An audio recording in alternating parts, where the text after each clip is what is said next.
കർപ്പൂരമെരിയുന്ന കരിർമണ്ഡപത്തിലെ കാർത്തിക വിളക്കാണു നീ.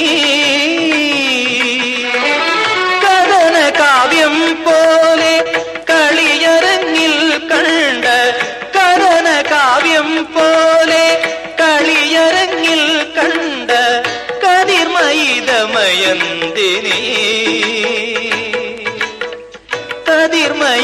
കതിർമയിതമയന്തിനി.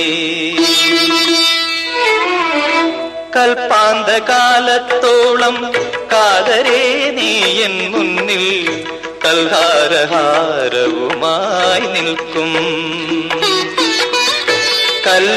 കല്യാണരൂപനാകും കണ്ണന്റെ കരളിനെ കവർന്ന രാധികയെ പോലെ കവർന്ന രാധികയെ